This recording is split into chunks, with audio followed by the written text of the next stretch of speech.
지구를 만들어요.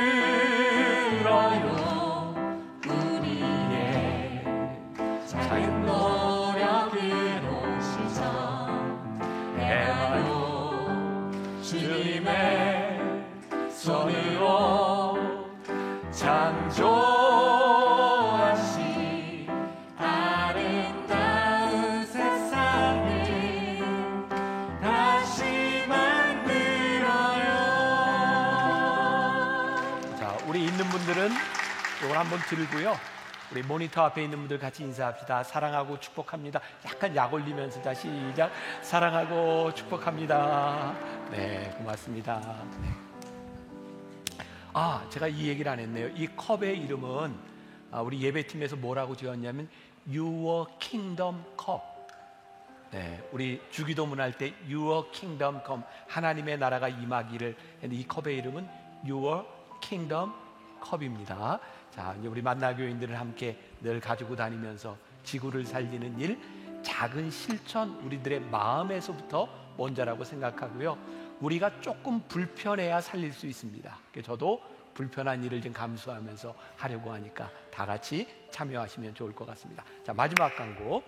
자, 우리가 지난해부터 지지난해인가요 벌써? 우리 대한민국 피로회복 헌혈 운동을 시작을 했습니다. 피가 지금도 많이 모자라다고 합니다. 코로나로 인해서.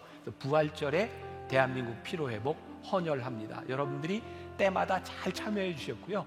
이번에도 부활절 주일 아침 9시부터 오후 5시까지 피를 나누어 줄 수 있는 것은 여러분들에게 큰 축복이다, 이렇게 말씀드려서 저는 헌혈하려고 해도 못해요. 여러분 아무나 하는 게 아닙니다. 건강한 사람이 할 수 있는 겁니다. 잘 참여해 주시면 고맙겠습니다. 자, 오늘 말씀으로 들어가겠습니다. 오늘 사순절 5번째 시리즈가 되겠고요. 전체적인 주제는 예수의 길에서다. 그러니까 십자가를 향해 가시는 예수님, 부활하신 예수님이 가셨던 그 길을 우리들이 함께 따라가 보는 거예요. 제가 설교하면서 가끔 그렇게 얘기하죠. 이건 묵상팀에서 나눠주셨습니다. 제가 설교 원고를 묵상팀에게 이렇게 주고 묵상팀들이 그 말씀을 읽고 어떻게 느꼈는지 제가 피드백을 받으면서 이 말씀을 함께 나누고 있습니다. 특별히 이번 시리즈는 그래요. 우리 한 권사님이 이 예수의 길에서다라고 하는 책과 이 설교문을 읽으면서 이런 이야기를 해줬어요. 헨리 나우엔의 책을 보면서 주제들이 나와 있는데 기억하시는지 모르겠어요. 첫 번째, 초대, 부르심, 그리고 도전, 대가, 뭐 이런 제목들 기억나세요? 오늘은 보상이라고 하는 주제예요. 근데 이 주제들이 그냥 만들어진 것이 아니라 그가 그의 인생의 어두운 터널을 지날 때, 영적인 터널을 지날 때 치열하게 고민하며 하나님께서 깨닫게 하신 그 일들을 헨리 나우엔이라는 사람이 사순절에 설교했던 그런 내용입니다. 오늘 5번째 시리즈의 중요한 주제는 기쁨입니다. 어쩌면 이 사순절, 고난을 묵상하는 이 시간하고 잘 맞지 않는 단어처럼 들립니다. 그러나 오늘 이 사순절에 우리들에게 이 기쁨이 없다면 우리는 진정한 그리스도인이 아닐 수도 있다는 생각을 하게 됩니다. 오늘 장로님이 읽어주신 말씀 가운데 요한복음 15장 11절에 이렇게 되어 있어요. 내가 이것을 너희에게 이름은 내 기쁨이 너희 안에 있어 너희 기쁨을 충만하게 하려 하며. 우리 주님께서 우리들에게 주고 싶은 게 뭐예요? 기쁨이죠. 우리 주님이 가지고 있던 기쁨을 우리들 안에도 충만하도록 우리들에게 기쁨을 가지도록 하시는 거죠. 그러니까 예수님께서 기쁨 가운데 머물 수 있었던 이유는, 그 참된 기쁨의 비결은 하나님과의 관계 속에 있었어요. 제가 이제 풀어나가겠지만 오늘 제가 여러분들과 나누려고 하는 이 기쁨의 이야기는 우리의 환경과 조건에 대한 이야기가 아니라 하나님과의 관계 속에서 우리들이 느끼는 기쁨이에요. 지난주 말씀을 조금 리마인드 한다면 십자가를 이야기하면서 제가 그런 표현을 썼었죠. 주님의 십자가와 우리의 십자가를 잇대는 것. 자, 오늘 우리의 기쁨은 주님과의 관계 속에서, 하나님과의 관계 속에서 나오는 거예요. 그 헨리 나우엔의 책에 보면 이런 표현이 있습니다. 너희는 세상에 살되 세상에 속하지 않도록 부름받았다. 너희는 세상에 살되 세상에 속하지 않도록 부름받았다. 여러분, 우리 그리스도인의 삶이요, 위대한 것은요, 우리 그리스도인의 삶이 특별한 것은요, 우리가 다 같이 이 세상에 살지만 이 세상에 속하지 않았다는 거예요. 하나님과의 관계 속에서 우리의 삶을 찾지 못한다면 우리의 삶은 어쩌면 참 무의미할 수도 있겠다는 생각이 들어요. 예수님을 따르는 사람들에게 주시는 가장 큰 선물이 있다. 그게 뭐냐면 기쁨이에요. 또 헬리나 외에는 오늘 이 5번째 주제, 이 보상이라고 하는 주제를 이야기하면서 하나님, 주님의 십자가와 우리의 십자가를 잇대고 살아가는, 우리의 십자가를 지고 가는 우리들에게 주시는 그 보상이 있는데 그게 뭐라고요? 기쁨이라고요. 그러니까 우리들이 십자가를 지고 살아가는데 우리들에게 주시는 그 기쁨을 누리고 살아가는 것, 여기에 우리의 신앙의 진리가 있는 거죠. 기쁨의 정체는 무엇일까요? 저는 기쁨은 우리들에게 새로움으로 우리들에게 주시는 도전이라는 생각을 합니다. 또 헨리 나우엔의 표현 가운데 이런 말이 있어요. 해묵은 슬픔은 있어도 해묵은 기쁨이라는 말은 없습니다. 그래요. 슬픔은 해묵은 슬픔이 존재할 수 있어요. 그러나 기쁨이라고 하는 것은 늘 우리들에게 새로운 것이죠. 제가 참 이 말씀을 준비하면서 저에게 떠올랐던 단어 중에 참 좋은 단어가 있어요. 설렘, 환희, 기대. 우리가 아침에 눈을 뜨고 일어나는데 우리들의 마음에 설렘이 있어요. 기대가 있어요. 환희가 있어요. 하나님, 우리가 오늘 하루를 기쁨으로 시작합니다. 오늘 이 말씀은 저에게도 큰 도전이 되는 거예요. 하나님, 우리가 하나님을 믿고 살아가는, 십자가를 믿고 살아가는 우리들이 눈을 떴을 때에 오늘 우리들의 삶이 설레기를 원합니다. 제가 어제 새벽에 일찍 일어나서 제가 쓴 원고를 다시 가지고 이렇게 묵상하는데 저에게 떠올랐던 찬양이 하나 있어요. 저도 한번 제가 불러볼 테니까 틀리면 잘 커버를 해주세요.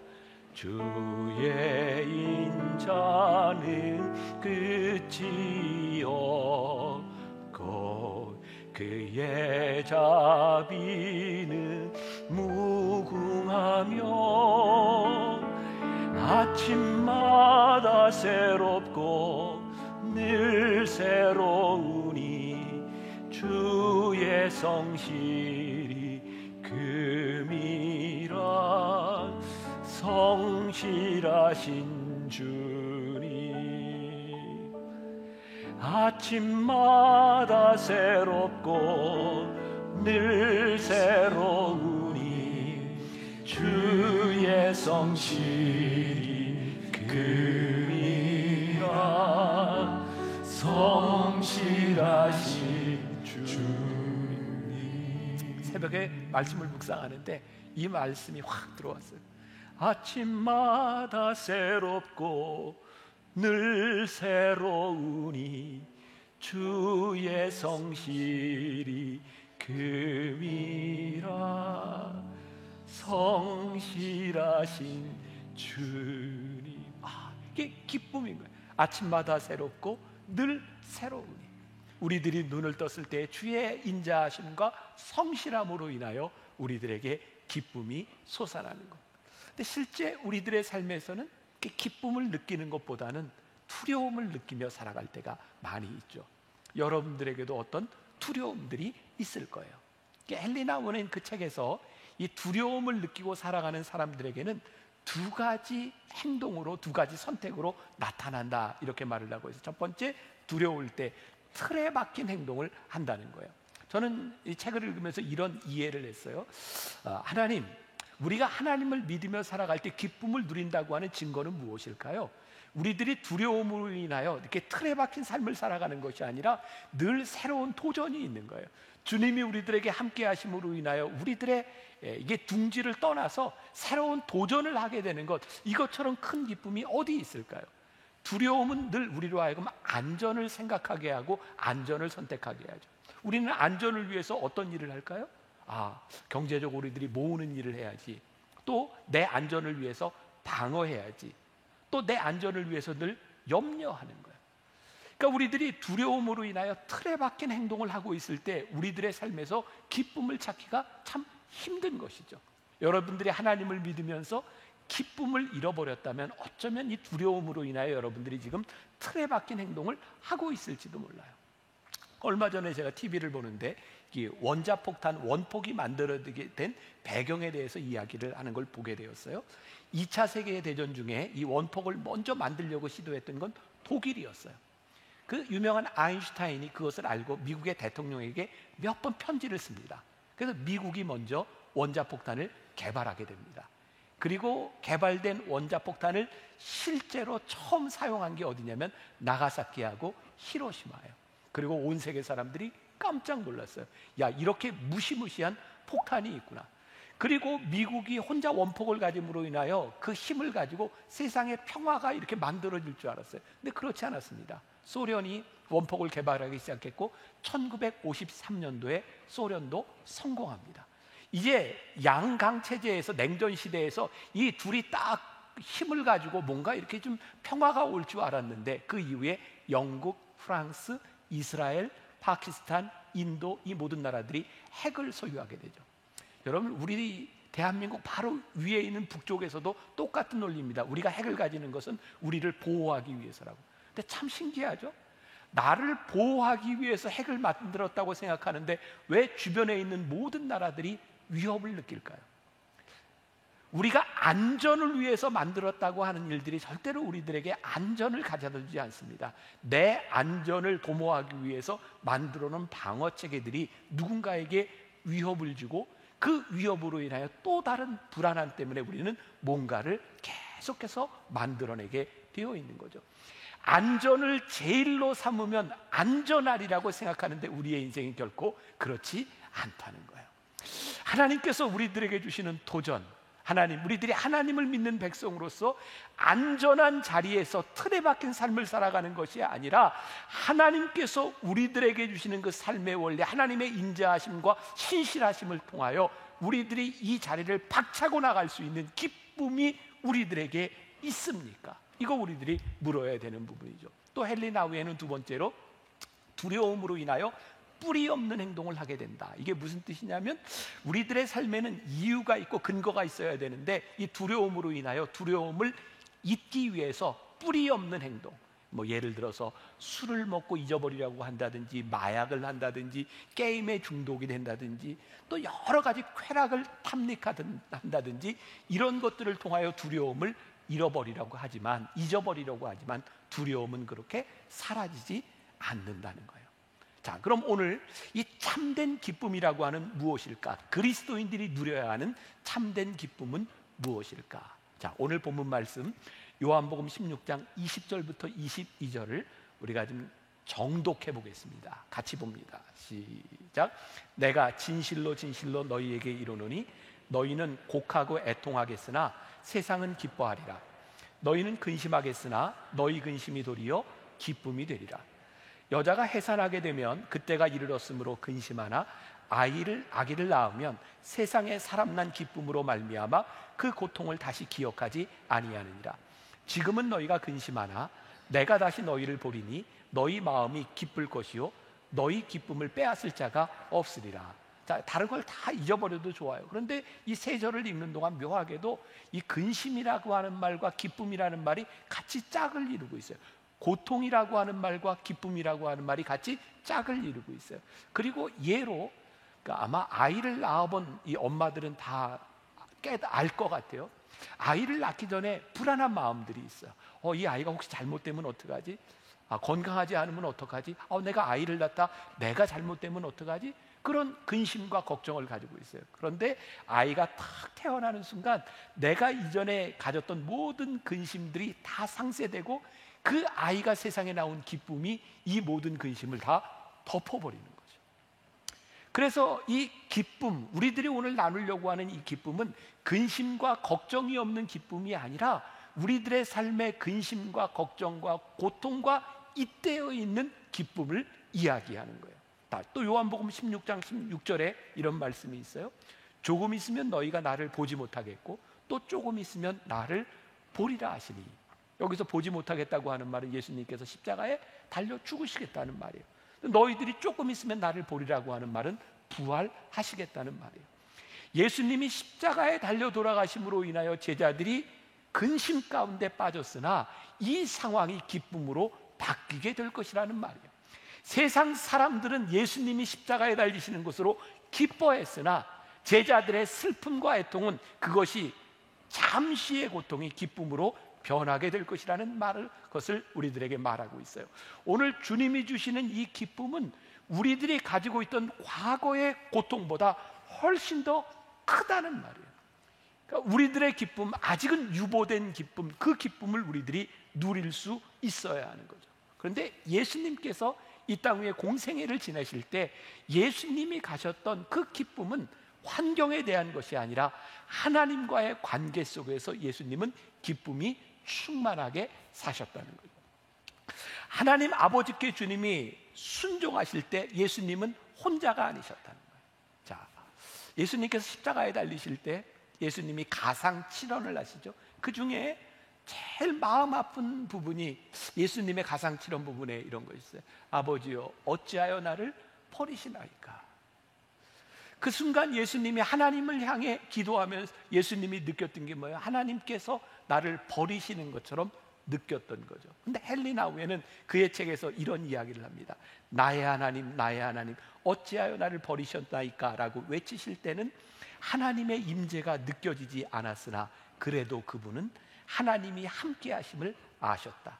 내 아버지는 결코 나를 혼자 두지 않으신다. 이것이 바로 기쁨의 닻이다. 기쁨의 닻은 하나님 아버지와의 소통에 연결되어 있다. 오늘 말씀을 듣는 여러분들 가운데 어쩌면 이런 느낌이 드시는 분이 있을지도 몰라요. 아, 내가 버려졌구나. 하나님, 왜 나를 버리시나요? 그런데 왜 나를 버리시나요? 라고 하는 이 기도 가운데 하나님이 버리신 것이 아니라 하나님과 연결되어 있다는 거예요. 그러니까 우리 예배를 이렇게 드리는 지금 우리나라에 유력한 어떤 정치인이 있어요. 굉장히 많은 어려운 시간들을 지나가고 있습니다. 그러니까 지난주에 십자가에 대한 설교를 듣고 저에게 이렇게 긴 메시지를 이렇게 보냈어요. 그분이 이 길을 지나가는데 얼마나 힘들고 어려운지 몰라요. 제가 그분에게 이런 메시지를 줬어요. 사람들이 뭐라고 이야기를 할지 모르지만 저는 당신을 믿습니다. 제가 그 마음을 믿고 나는 그 마음을 신뢰합니다.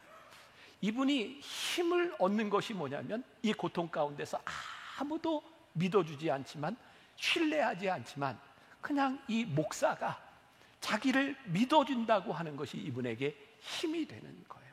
저는 오늘 이 말씀을 나누면서 그런 생각을 하게 되었어요. 하나님, 그냥 목사 하나가 믿어준다고 하는 것도 그것이 힘이 되는데 하나님, 우리의 인생에 내가 하나님께 닻을 내리고 살아가는 것, 내가 버림을 받은 것처럼 느껴지지만 하나님이 우리를 버리지 않으셨다고 하는 그 주님과 내가 소통하고 있다고 하는 것이 우리들의 삶에서 기쁨으로 회복되게 하여 주옵소서.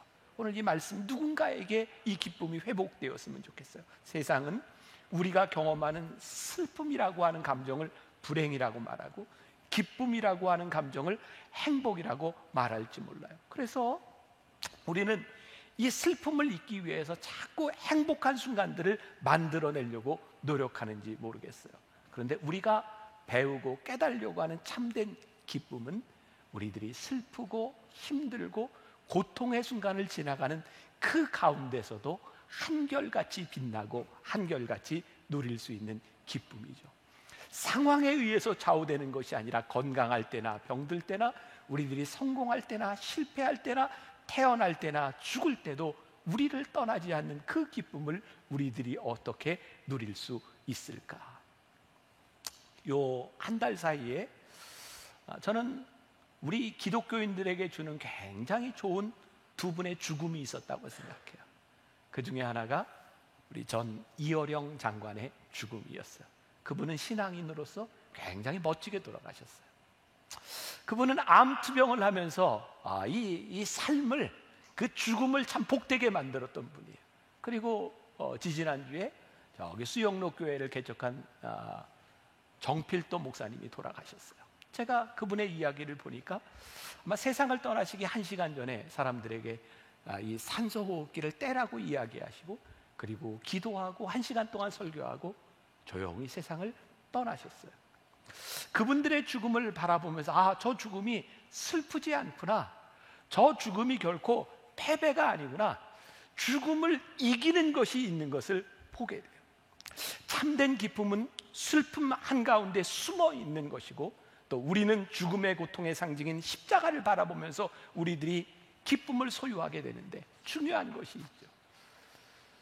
우리들이 죽음이 아름다운 것이기 때문이 아니라 우리들이 죽음을 기쁨으로 우리들이 선포할 수 있을 때 우리는 더 이상 죽음의 지배를 받지 않는 거예요. 제가 이제 후반부에 조금 더 이야기하겠지만 저에게 그런 소원이 생겼어요. 하나님, 우리 성도들이 살아가는 동안 우리들에게 주어진 날들을 이 슬픔과 고통 속에서 살아가는 것이 아니라 하나님이 우리들에게 주신 이 날을 선포하게 하여 주옵소서. 우리들이 고통 속에서 하나님과 잇대어 살아가기 시작할 때, 고통을 누리고 있는 사람들 속으로 우리들이 들어가기 시작할 때 그들과 함께 우리들이 기쁨을 누릴 수 있는 것. 세상은 성공하고 부를 가지면 행복하리라고 생각하지만 우리는 역사를 통해서 지금 우리들은 보고 있잖아요. 권력을 잡고 권력을 놓치고 하는 이 권력을 가진 사람들이 얼마나 불안하게 살아가고 있는가. 이 기쁨이라고 하는 것은 우리들이 고통을 없애는 곳에서 생겨지는 것이 아니죠. 제가 말씀을 이렇게 준비하면서 이번 주도 그렇고 지난주도 그렇고 찬양이 이렇게 참 많이 이렇게 떠올랐어요. 전 가끔 그런 생각을 해요. 평소에 우리들이 부르는 찬양은 우리들에게 굉장히 큰 힘이 된다. 여기가 목요 찬양 예배도 시작을 하는데, 여러분들이 찬양을 부르고 찬양의 삶을 살아가면 여러분들의 인생의 중요한 순간순간마다 그 찬양이 여러분들을 붙잡아 줍니다. 이런 찬양이 우리 잘 아는 찬양이에요. 만왕의 왕 내 주께서 왜 고초당했나, 이 벌레 같은 날 위에 그 보혈 흘렸네. 십자가 내가 처음 볼 때에 나의 맘의 큰 고통 사라져. 오늘 믿고서 내 눈 밝았네. 참 내 기쁨 영원하도다. 보세요. 십자가 내가 처음 볼 때에 나의 맘의 큰 고통 사라져. 오늘 믿고서 내 눈 밝았네. 참 내 기쁨 영원하도다. 십자가를 보는데요, 십자가 앞에서 내 눈이 밝아져서 참 내 기쁨 영원하도다. 우리가 그동안 신앙생활을 하면서 이렇게 잘못 배운 게 있다. 우리들은 그런 이야기를 참 많이 들었어요. 예수를 믿으면 잘 될 것입니다. 맞아요. 예수 믿으면 잘 될 것이에요. 그런데 우리들이 잘 된다고 하는 것을 어떻게 생각을 했냐면, 우리들의 삶에 고통도 없고 근심도 없고 슬픔도 없고 잘 될 것입니다. 근데 진짜 이 십자가의 신앙은요, 그게 아니에요. 우리들이 십자가를 지고 우리들의 인생의 고통과 죽음과 이 어떤 골짜기를 지나갈지라도 우리들이 잘 됩니다. 그것은 기쁨이 있기 때문입니다. 우리들이 누리는 잘 된다고 하는 이 기쁨은 우리들의 삶의 어려움과 고통과 죽음의 위협 가운데서도 우리들에게 주시는 거죠. 헨리 나우엔이 오늘 그 예수의 길이라고 하는 이 책을 쓰면서 이 챕터에서 했던 말 중에 저에게 하나 탁 떠오른, 정말 와 닿는 말이 있었어요. 그게 뭐냐면 경축, 셀러브레이션이라는 말이었어요. 이렇게 이야기를 했더라고요. 지금 우리들이 지나가고 있는 이 일, 우리 인생의 이 시간들을 하나님의 날로 우리들이 고백하는 순간 우리는 그 시간을 우리들이 경축할 수 있습니다. 자, 지금 이 말이 어떤 분들에게는 굉장히 힘들 거예요. 목사님, 내가 얼마나 힘든지 아세요? 내가 얼마나 아픈 줄 아세요? 그런데 그 아프고 그 힘든 이 날을 이게 주님의 날입니다 라고 우리들이 선포하는 순간 우리들이 그 날을 경축, celebrate 하게 될 것이라는 거예요. 이 부활이라고 하는 책이 재작년에 나왔어요. 이용규 선교사님 그리고 이 김상철 영화 감독이 쓴 책인데 거기에 이런 내용이 나와요. 부활에 대한 분명한 확신 없이 십자가를 지는 삶은 불가능합니다. 부활을 확실히 믿었던 제자들을 모두 순교했습니다. 예수님이 잡히시던 때에 그들 모두 도망갔고 베드로는 배신까지 했지만 부활을 목격한 후에는 전부 죽음의 길로 걸어갔습니다. 만약 부활이 일어나지 않았더라면 그들은 뿔뿔이 흩어졌을 것입니다. 초대교회 성도들은 로마의 화려함과 카타콤 중 어느 세계를 선택해야 하는가라는 질문 앞에서 부활 없는 화려함보다 부활과 함께하는 어둠을 택했습니다. 그것이 가장 좋은 선택이라는 게 믿어졌기 때문입니다. 우리에게 부활은 단순히 다시 살거나 영원히 사는 게 아니라 하나님과 연합된 관계 안에서 영원히 함께 거하는 것입니다. 그래서 부활은 죽음 이후에 경험하는 것이 아니라 이 땅에서 연습하며 살아가는 과정을 포함하고 있습니다. 지금 우리들이 지나가고 있는 이 시간이 하나님의 순간입니다.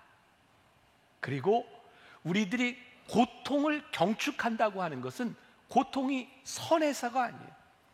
그 문제를 통해서 우리들이 기도하고 함께 우리가 떡을 뗄 수 있고 하나님과 연결될 수 있기 때문에 우리들이 그 고통의 순간들을 경축하는 거예요. 오늘 여러분들이 지나가고 있는 그 힘든 시간들을 우리들이 셀러브레이트 할 수 있는 것 하나님의 시간입니다. 바로 그 시간에 우리들이 하나님과 연결되기 때문이죠. 여러분, 죽음을 우리들이 경축한다고 하는 것은 죽음이 바람직하기 때문이 아니에요.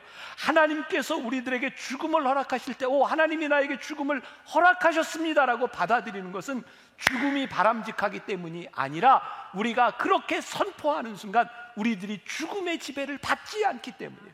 여러분, 이것이 얼마나 놀라운 일입니까? 저와 여러분들 모두 죽을 겁니다.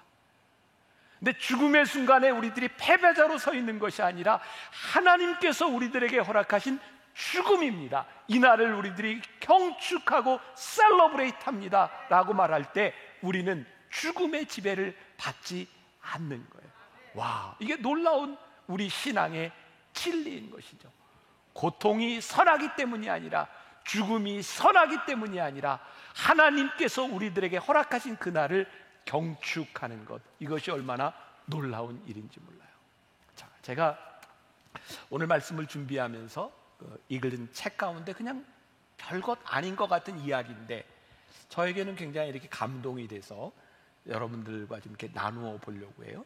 이 헨리 나우엔이라는 사람이 페루에서 빈민들과 함께 사역하던 때 방이 따로 없어서 옥상에 침대를 놓고 생활을 했습니다. 비는 잘 오지 않지만 늘 흐린 날씨였던 페루에서 몇 달을 지내고 다음 주에 떠납니다 라고 말을 했을 때 아무도 신경 쓰지 않는다는 생각을 했습니다. 마침내 토요일 아침에 내가 이제 1시간 후면 떠납니다 라고 했더니 그들도 내 가방을 보고는 정말 가는구나 생각했어요. 그때 어머니 소피아가 어린 조니에게 푼돈을 주자 아이는 가게로 달려갔고 이미 정오가 되어 버스 시간이 30분도 채 남지 않았기에 불안했어요. 조니는 큰 코카콜라 한 병과 과자 2개를 들고 돌아와 파티 시간이에요 라고 외쳤어요. 그러더니 그 집에 하나뿐인 잔에 콜라를 부어 돌아가면서 한 모금씩 마시게 했어요. 이어 과자를 잘게 쪼개 모두에게 나누어주고 13살 소년과 파블리토는 음악도 있어요 라고 하더니 어디서 났는지 모르지만 지직거리는 낡은 녹음기를 가져왔어요. 아이가 음악을 틀더니 우리 춤도 추어요 라고 말했어요. 12시 15분에 집을 나서야 하는데 정오에 파티가 벌어진 거예요.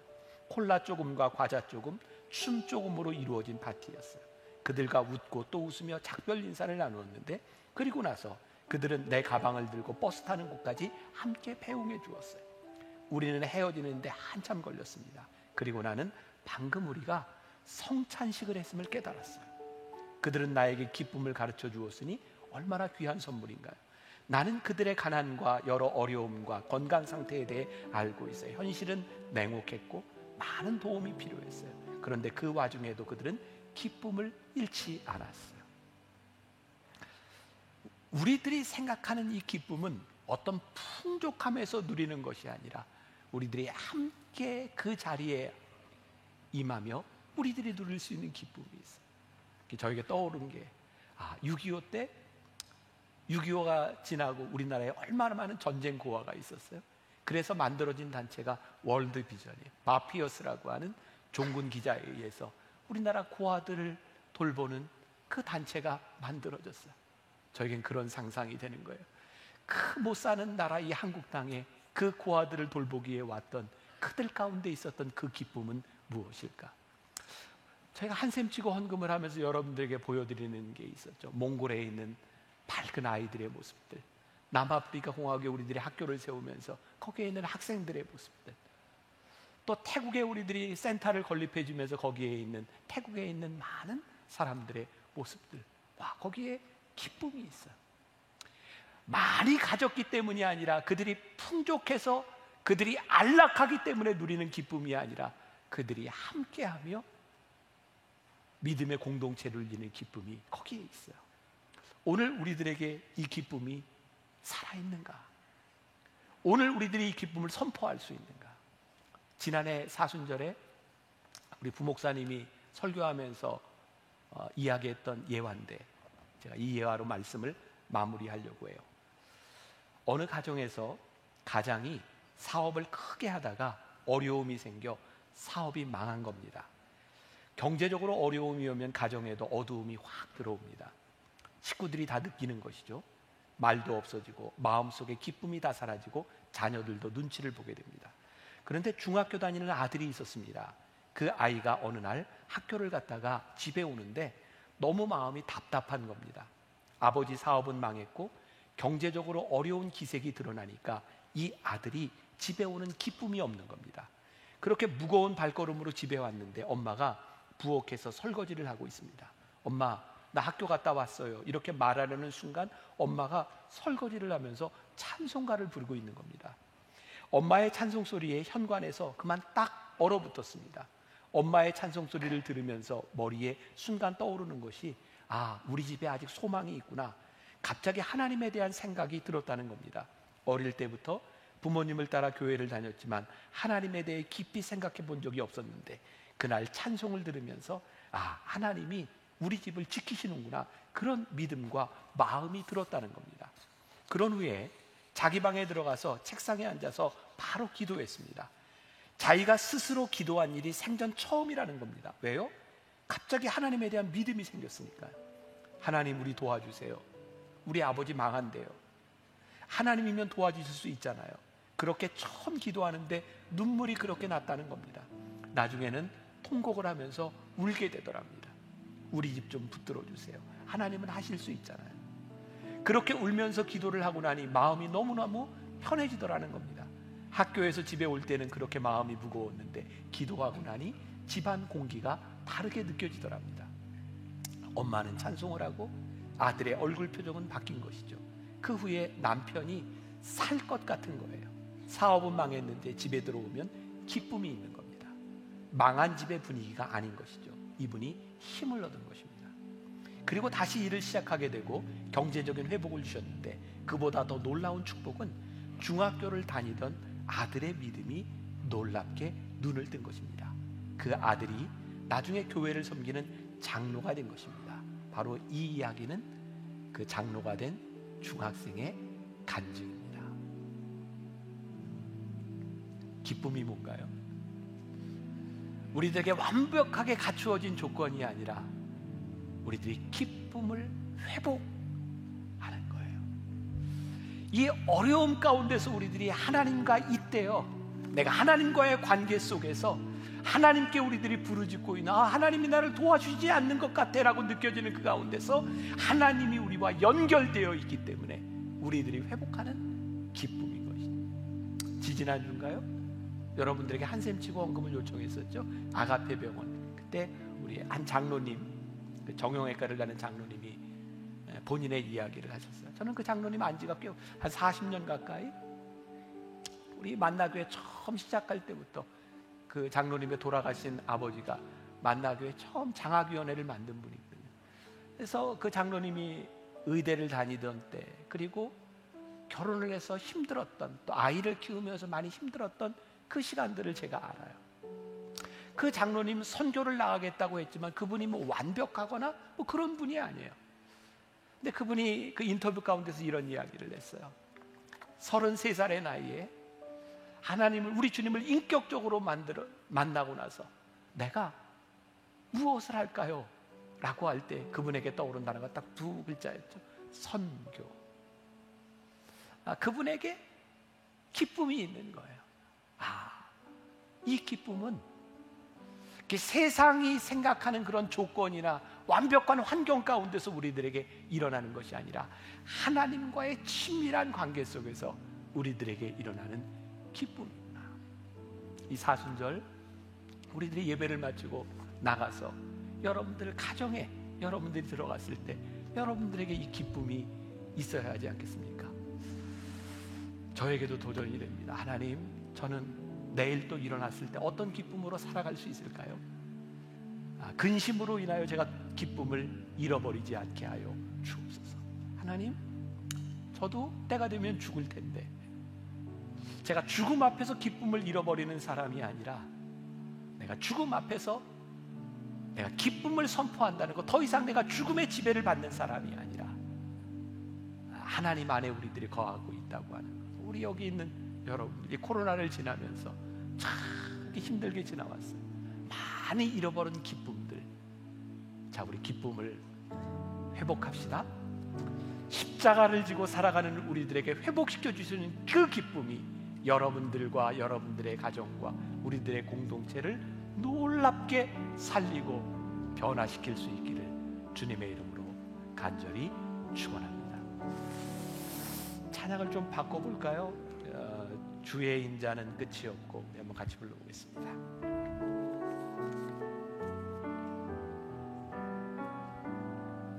주의 인자는 끝이 없고 그의 자비는 무궁하며 아침마다 새롭고 늘 새로우니 주의 성실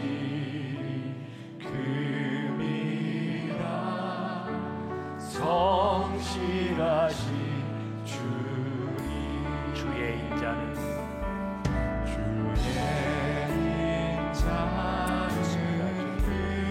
끝이요.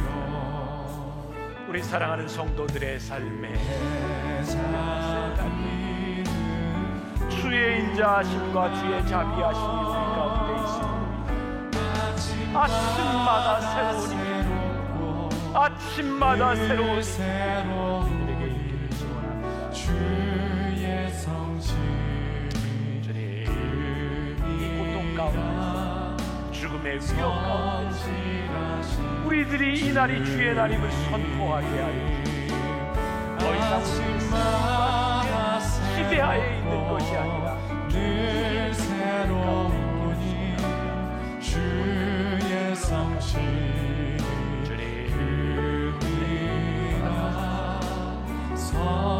성실하신 주님.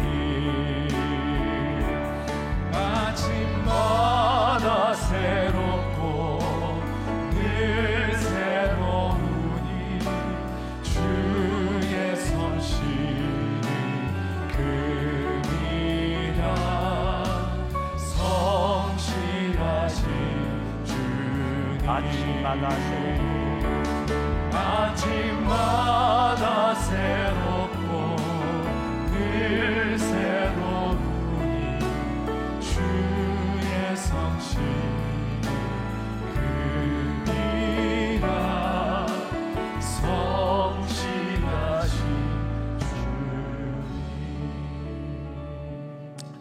주님, 우리가 기쁨을 잃어버리고 살았습니다. 하나님을 믿으면서도 우리의 마음에 염려와 괴로움, 고통이 우리들의 삶을 지배할 때가 많이 있었습니다. 기쁨은 염려와 고통이 없는 곳에서 솟아나는 것이 아니라 그 가운데서 하나님의 날을 선포하며 하나님의 순간을 선포하며 우리들이 기쁨을 회복하는 것입니다. 주님, 이 세상으로 나가는 당신의 사랑하는 백성들 가운데 이 기쁨이 살아나게 하여 주옵소서. 더 이상 고통과 근심과 슬픔과 죽음의 지배하에 있는 사람들이 아니라 우리 하나님과 잇대어 하나님과의 관계 속에서 우리들에게 주시는 충만한 기쁨을 고백하게 하여 주옵소서. 지금은 우리 주 예수 그리스도의 은혜와 하나님 아버지의 무한하신 사랑과 성령의 인도하심이 충만한 기쁨으로 이 세상을 향해 힘차게 나아가는 당신의 사랑하는 모든 백성들 위해 지금부터 영원까지 함께 하시기를 간절히 축원하옵나이다. 아멘.